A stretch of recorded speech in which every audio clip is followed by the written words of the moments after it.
Sonido uno 2 3 probando sonido uno 2 3. Buenas noches para todos. Me regalan un 5 al chat si me escuchan. ¿Y de qué país nos saludan?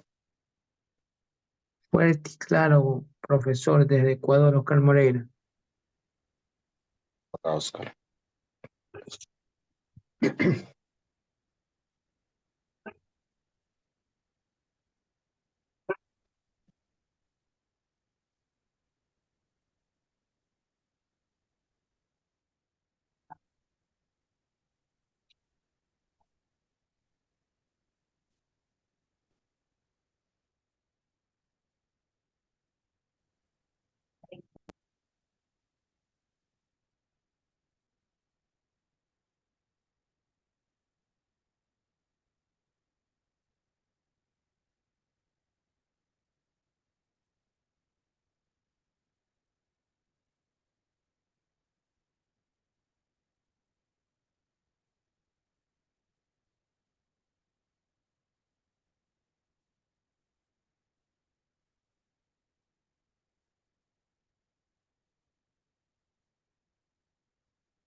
El ETC de Iron Forest les recuerda a todos que esto es un material educativo que no tiene incidencia en tus decisiones de inversión. El Latin Trading Company y Juan José Herrera se hacen responsables de sus resultados que deben de ser asumidos con responsabilidad y clara gestión del riesgo. Si todos están de acuerdo en esta exoneración de riesgos, me regalaron 5 en el chat a todos los participantes. Muchas gracias a todos. 5 minutos, en 3 minutos comenzamos.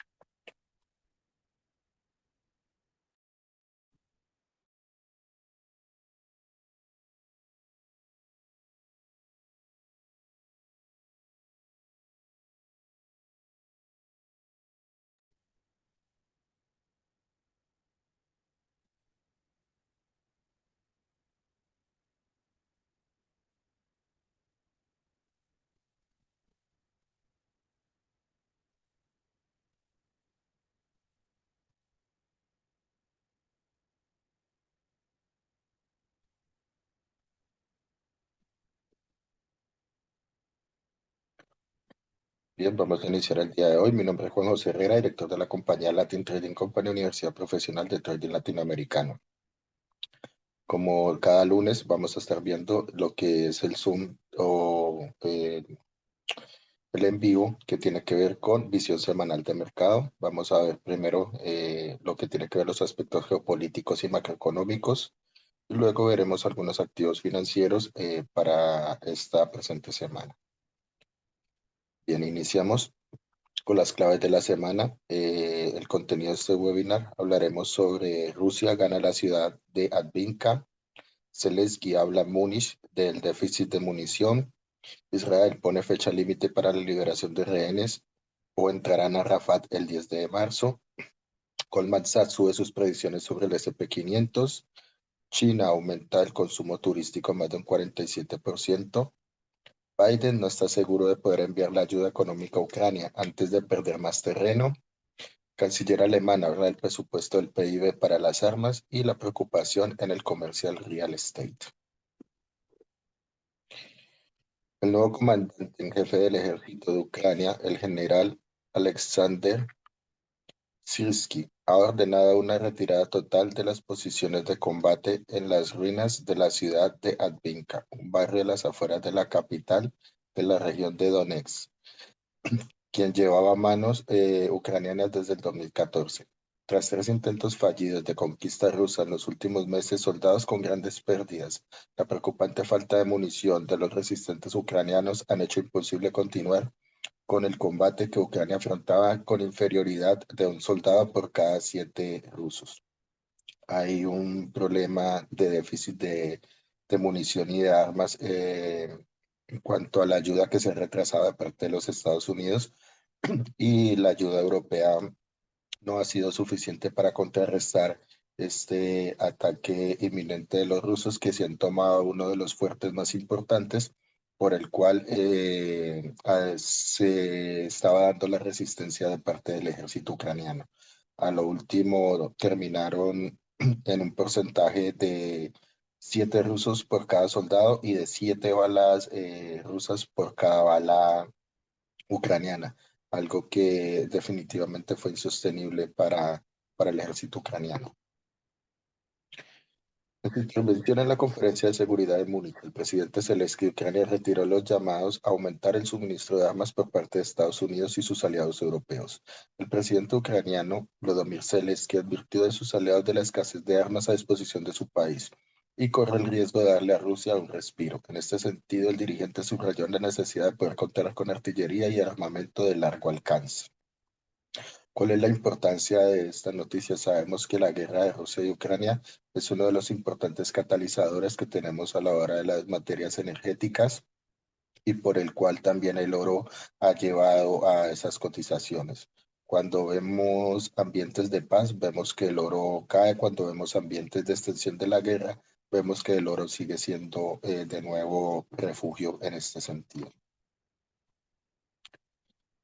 Israel lanzará su anunciada ofensiva contra Hamas en marzo si este grupo terrorista palestino no libera a los rehenes en su poder de Gaza para el inicio del Ramadán, advirtió el domingo el ministro israelí Benny Gantz, miembro del gabinete de guerra. El mundo debe saberlo y los dirigentes de Hamas deben de saberlo. Si para el Ramadán nuestros rehenes no están en casa, los combates continuarán en todas partes, incluida la zona de Rafat, declaró Gantz en una conferencia de dirigentes judíos estadounidenses en Jerusalén. El mes sagrado musulmán del Ramadán deberá comenzar el 10 de marzo. Es la primera vez que el gobierno israelí establece un plazo para su asalto a la ciudad donde se refugia la mayoría de los 1.7 millones de palestinos desplazados. Recuerden que cuando hubo el ataque de Hamas el 7 de octubre a Israel, se vino una oleada ofensiva en respuesta de parte de Israel y sus aliados y hoy en día prácticamente ya se han tomado toda la franja de Gaza y han arrinconado sobre un rincón del país a la mayoría de los palestinos. Sabemos que ese hacinamiento en ese sector que es Rafat, dado el caso de un ataque, pues habría muchas muertes civiles, incluidos niños, madres y otras personas que no tienen nada que ver con este conflicto. Esto definitivamente mantiene una tensión geopolítica y podría haber una gran escalada incluso en diferentes países como es el Líbano, Yemen y Arabia Saudí. El canciller alemán Olaf Scholz anunció hoy una partida extraordinaria única de 100.000 millones de euros para dotar a las Fuerzas Armadas alemanas y a la inversión anual de más del 2% del PIB de defensa.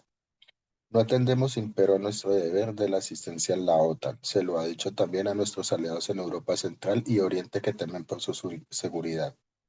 Recuerden que este punto es importante porque estaban exigiendo directamente a través del expresidente Donald Trump que se aumentara el gasto tanto de Europa como de Alemania del PIB para defensa.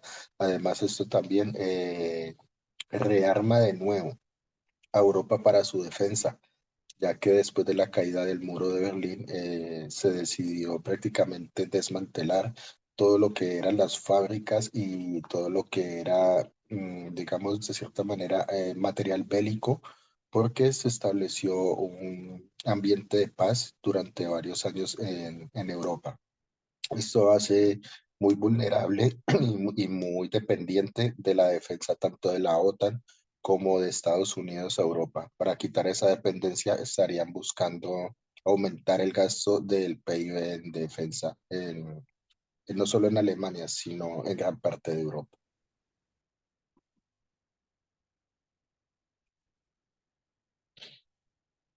La casi finalizada temporada de resultados del cuarto trimestre puso de relieve la capacidad de las empresas para mantener los márgenes de beneficio a pesar de la desaceleración de la inflación. Se ve un crecimiento económico más fuerte y con mayores ganancias en los sectores tecnológicos de la información y de servicios de la comunicación. La fortaleza fundamental de las acciones de megacapitalización también debería impulsar las ganancias agregadas del S&P 500 en el 2024.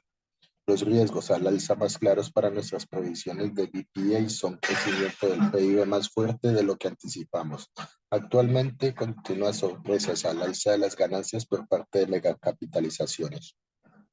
Esto viene de parte del Departamento de Análisis de Goldman Sachs, quien ha aumentado su predicción del S&P 500 para final de año en 5.200 puntos. ¿Cuál es la importancia de esto? Al aumento de las predicciones, estamos viendo que podrían quedarse cortas en cuanto a que el S&P 500 viene en un alza bastante considerable. Y a finalizar el año, creo que 200 puntos no sería un objetivo viable como tal. Siento que hay unos problemas que veremos mucho más adelante que pueden ocasionar una gran caída del S&P 500. Así que, bueno, respetando las previsiones de Goldman Sachs, que tienen sus datos y su departamento de análisis completo, pues les transmitimos a ustedes la información registrada a través de la fuente de Bloomberg. Recuerden que las capitalizaciones más grandes son la de los siete magníficos, que son las empresas tecnológicas precisamente que sostienen no solamente el crecimiento económico, sino también el crecimiento de este índice. Empresas como Nvidia, empresas como Apple, como Tesla, como Microsoft, como Facebook, hacen parte de este conglomerado de compañías tecnológicas que estarían arrastrando el índice hacia cotizaciones al alza.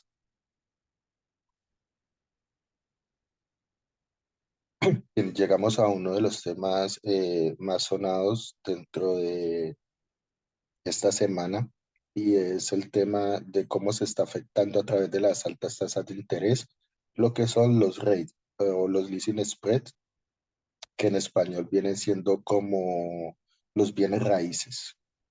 ¿Qué son los rates de oficinas?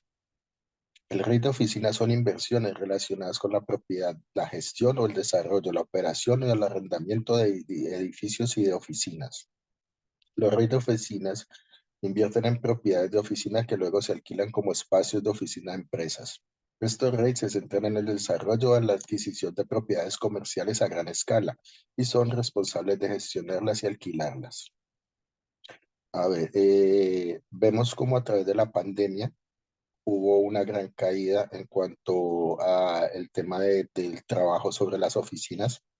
Antes para las empresas para poder tener a sus empleados, a sus mejores empleados, les ofrecían grandes comodidades, oficinas muy bonitas, muy cómodas y luego de pandemia se vio la productividad a través del teletrabajo, algo que no teníamos antes de la pandemia y que se explotó de manera productiva para los empresarios, quienes cada vez la recuperación en este tipo de inversiones ha sido mucho más lenta.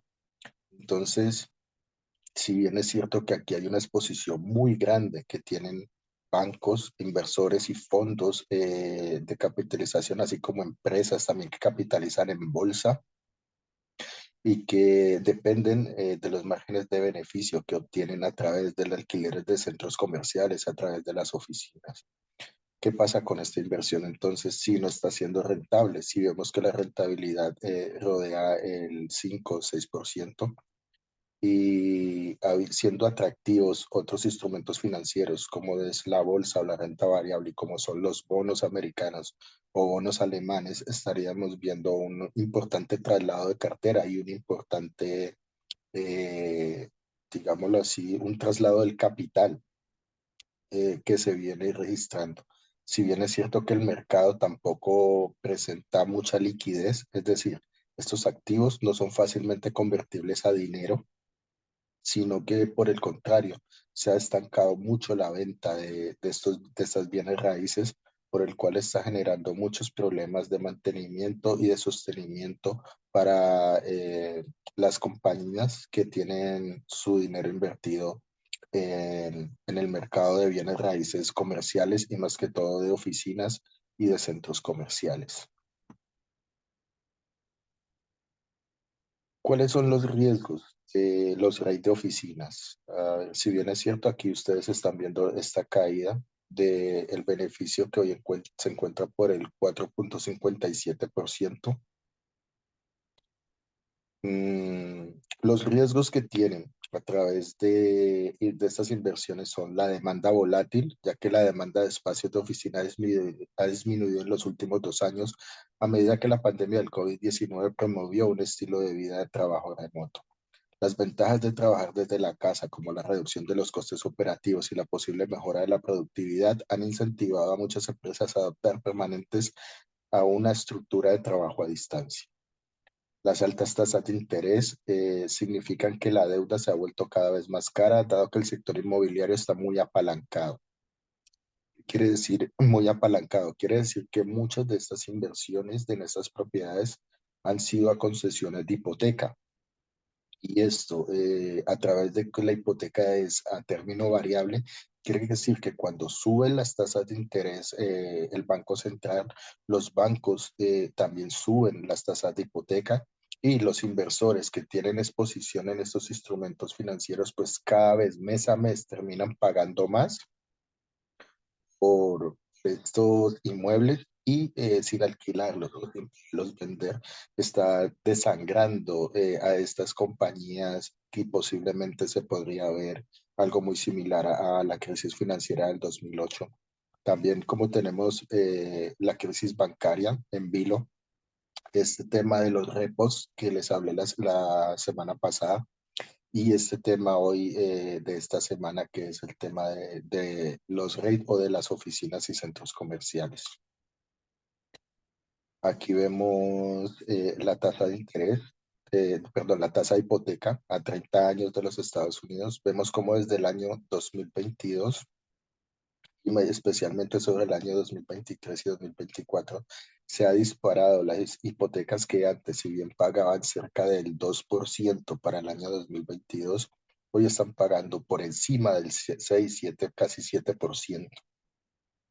¿Qué quiere decir esto? Que una persona que tenía un interés, digamos, de 2.000 euros o $2.000, tenía que pagar por su hipoteca. Hoy en día, por la misma hipoteca, debe de pagar mensualmente 7.000. Estamos viendo una gran diferencia y cómo afectan las altas tasas de interés, no solamente a la vivienda, sino al mercado, a las oficinas, sino al mercado inmobiliario en general. Por eso los inversores de la construcción estarían pensando en parar los proyectos hasta que las tasas de interés, como es la expectativa de este año, empiezan a reducirse, porque no solamente los bancos se están viendo afectados, se están viendo afectado el sector inmobiliario también. Y así como se están viendo el sector inmobiliario, el empleo también se va a ver afectado. Lo que pasa es que el empleo es un indicador retrasado de los efectos de las altas tasas de interés, y esto empieza a presionar muy fuerte a la Reserva Federal en cuanto al sostenimiento de las altas tasas de interés, y nos deja entrever que muy posiblemente pueden haber para la reunión del mes de junio una reducción de las tasas de interés. Ya sabemos qué significa eso, que cuando se reducen las tasas de interés pierde valor el dólar. Cuando las tasas de interés se mantienen por más tiempo, significa que el dólar va a estar fuerte por mucho más tiempo.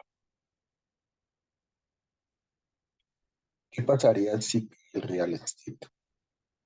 Si el sector comercial de bienes raíces experimenta una caída significativa, puede tener varios efectos en el mercado y en la economía en general. Uno, la caída de las acciones. Las empresas involucradas en el sector comercial de bienes raíces pueden experimentar una disminución en el valor de sus acciones, lo que afectaría negativamente a los inversores que tengan posiciones en estas empresas. Dos, el impacto de los índices del mercado de valores. Si estas empresas del sector comercial de bienes raíces tienen un peso significativo en los índices bursátiles, una caída en el sector puede arrastrar a la baja a los índices en general. Es decir, el índice del S&P 500, que se compone no solamente de los siete magníficos, porque son siete y hablamos de 500 compañías, estamos hablando que hay todavía 493 compañías que hacen parte de este índice, y que no puede ser que el peso de más del 25% de este índice esté recargado solamente en el sector tecnológico. Entonces, en el sector inmobiliario, si vemos una crisis, vemos que se perdería la cotización de las compañías que se dedican a este comercio. Y por ende, si hacen parte del índice, arrastrarían también al índice. Si arrastraría el índice, pues se arrastraría una espiral también como es la devaluación de dólar. Riesgos crediticios. Los préstamos y la deuda relacionada con el sector comercial de bienes raíces pueden volverse más riesgosos si la rentabilidad de las propiedades disminuye, lo que puede llevar a un aumento de los incumplimientos de pago y afectar negativamente a los prestamistas y al mercado crediticio en general. A ver, cuando yo coloco un aval o una garantía para un préstamo, como es una propiedad o un bien inmueble, cuando este bien inmueble pierde su valor, automáticamente yo también estoy perdiendo capacidad crediticia. Cuando pierdo capacidad crediticia, pues obviamente ya no voy a poder tener el mismo poder adquisitivo, no voy a poder tener investigación, no voy a poder tener inversión, no voy a poder generar empleo, y por ende todo esto hace parte de un mismo espiral que es la deflación económica o la estanflación económica. Hablamos del el crecimiento sostenido de la inflación junto con lo que tiene que ver con el estancamiento del crecimiento económico. Cuando tenemos estancamiento del crecimiento económico y cuando tenemos un aumento de la inflación, pues tenemos un periodo de estanflación. Disminución en el consumo y en la inversión. Si las empresas del sector comercial de bienes raíces experimentan dificultades financieras, pueden reducir su gasto en expansión y desarrollo, lo que podría afectar negativamente el consumo y la inversión en la economía en general.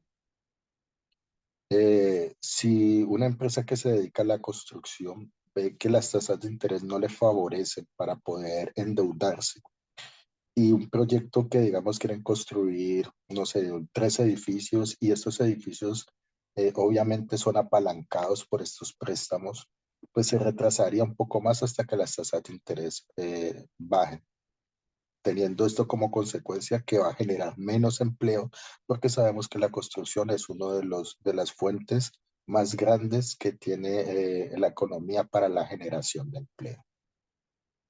En resumen, una caída del sector comercial de bienes raíces puede tener ramificaciones significativas en el mercado de valores y en la economía en general, ya que el sector desempeña un papel importante en el crecimiento económico y en la actividad empresarial. ¿Cómo beneficia esto al mercado? Si el sector comercial de bienes raíces experimenta una caída significativa, puede tener varios efectos en el mercado de valores y en la economía en general. Eh, a ver si ya lo vimos. ¿Cómo beneficia esto al mercado? Principalmente es cuando hay los traslados de cartera. ¿Qué quiere decir traslados de cartera? Si bien es cierto que aunque los activos no sean muy líquidos, van a haber inversores que van a vender sus propiedades por debajo del precio que tenían meses atrás con diferentes valoraciones, por el cual con el tal de recuperar liquidez estas oficinas, estos centros comerciales y todas estas propiedades o bienes raíces se van a ir a pique en cuanto a precios por la necesidad y la urgencia de poder vender y hacer más líquidos estos activos. Quienes logran conseguir liquidez con estos activos van a hacer otro tipo de inversión, es decir, si no me dan las propiedades, pues tengo que hacer algo con este dinero, no lo puedo dejar quieto en el banco, por el cual lo llevarían a la renta variable, es decir, la cotización de empresas, y podría haber un alza de los índices en vez de una baja como lo habíamos visto en el riesgo anterior. Es decir, si bien es cierto que las compañías inmobiliarias tienen una cotización alta dentro del S&P 500, no sostienen un peso tan fuerte como sostienen las tecnológicas, por el cual si salen estos dineros de la renta, de la renta fija del sector inmobiliario, podrían pasar a hacer inversiones tanto como en oro, tanto como en plata, tanto como en petróleo, tanto como pueden ser en criptomonedas tanto como pueden ser en otras empresas como son las empresas tecnológicas. Entonces, estos traslados de cartera pueden beneficiar a ciertas compañías o a ciertos activos financieros si se llega a ver una caída del real estate. Bien, ¿tienen alguna pregunta en cuanto al tema de real estate?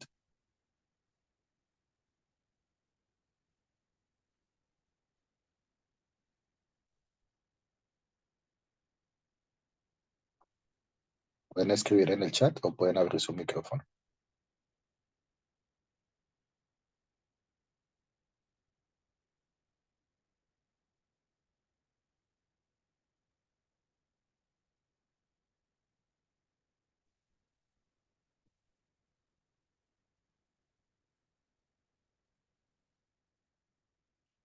Bueno, es muy claro. En estos momentos, chicos, en la economía tenemos eh, unos factores importantes.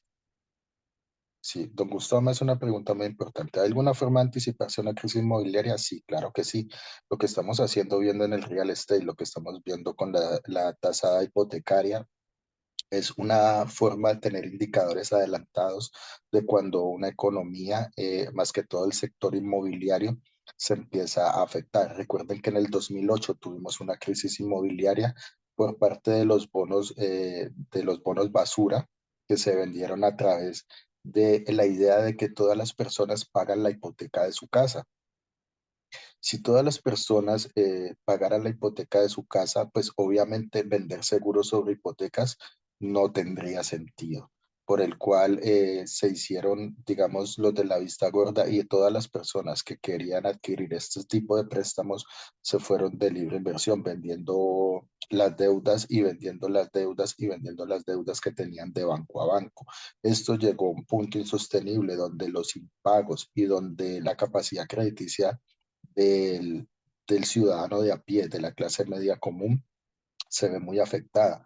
¿Por qué? Por lo que lo vimos anteriormente, lo vimos en la tasa hipotecaria. Miren, una persona que pagaba por su hipoteca hace 2 años 2.100 euros, hoy paga 7.100 euros. Yo les hago una pregunta. ¿El empleo ha subido lo suficiente como para usted pagar de 2.000 a 7.000 por su hipoteca? ¿O es una pérdida de su poder adquisitivo? No alcanza, no es suficiente. Exacto, no sería suficiente.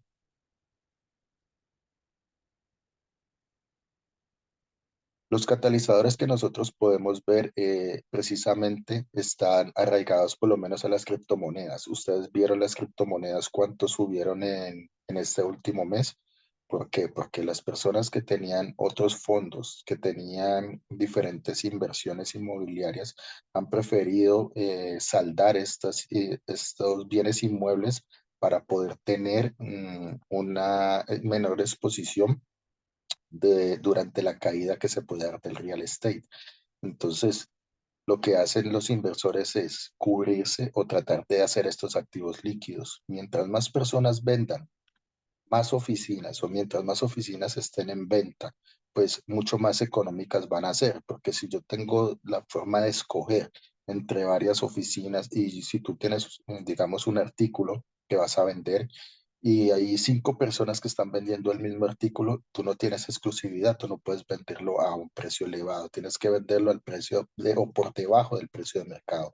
Y cuando uno vende por debajo del precio de mercado, dos, tres y cuatro más van a ir vendiendo por debajo, generando estas pérdidas a través de recuperar algo de liquidez. Esa liquidez o estos activos líquidos como son las acciones, criptomonedas y commodities, es más fácil negociar una acción o un bono del gobierno que vender una propiedad raíz. Entonces, si me voy a demorar más en vender y cuando la venda voy a perder dinero en vez de ganar dinero en esta inversión, en estos momentos estamos hablando de un déficit del 37%, 37% de rentabilidad negativa.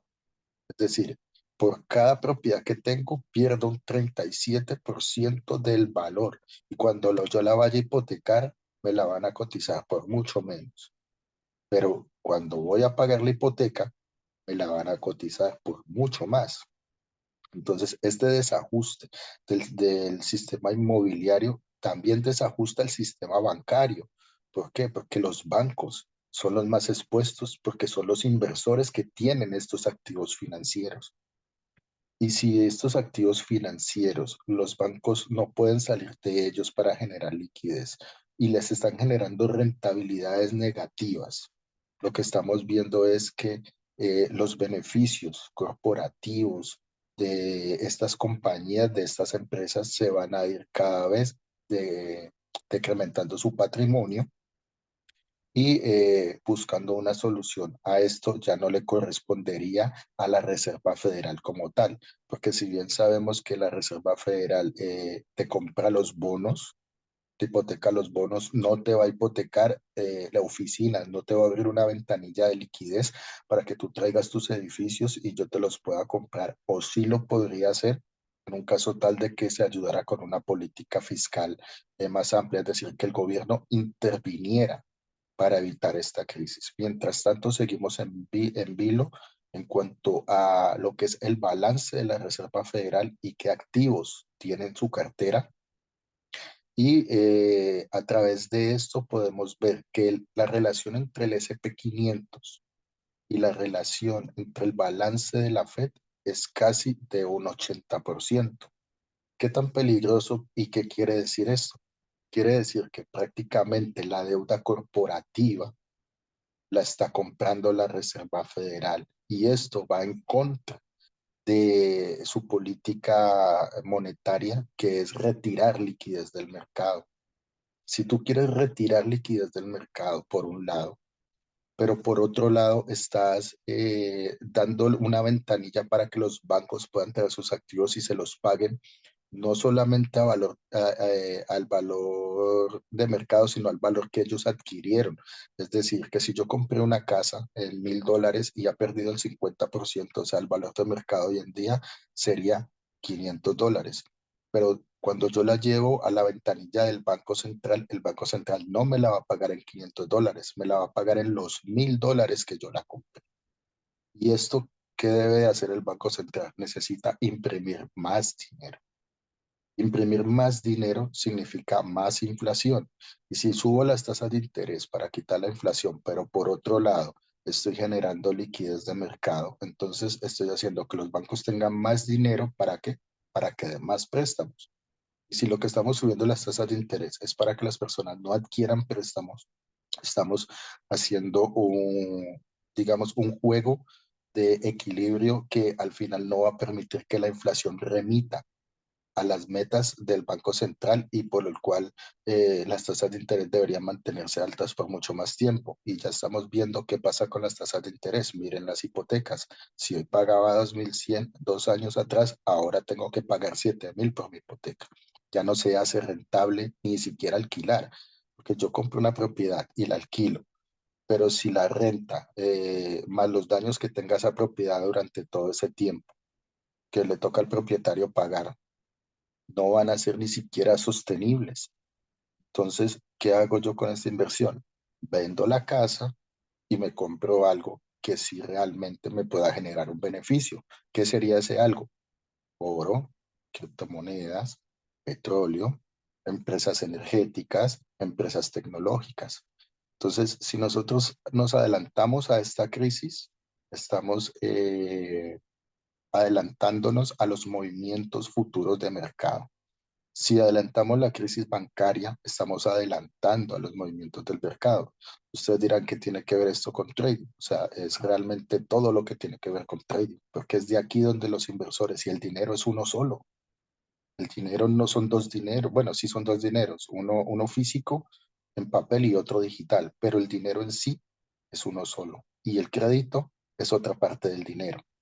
El dinero o la capacidad adquisitiva que tiene la persona es el dinero más el crédito, porque usted con crédito puede comprar sin dinero. Entonces, tenemos crédito y dinero. Si las personas están endeudadas, si las tarjetas de crédito están copadas, si su bien inmueble ya no vale lo mismo y aparte lo tiene hipotecado, te quedas sin el mismo estilo de vida que tenías cuando tenías las valoraciones altas, cuando tu casa estaba cotizándose cada vez más alto y cuanto a tu poder adquisitivo, las tasas de interés no te desangraban ni a través de las hipotecas ni a través de los intereses de los préstamos.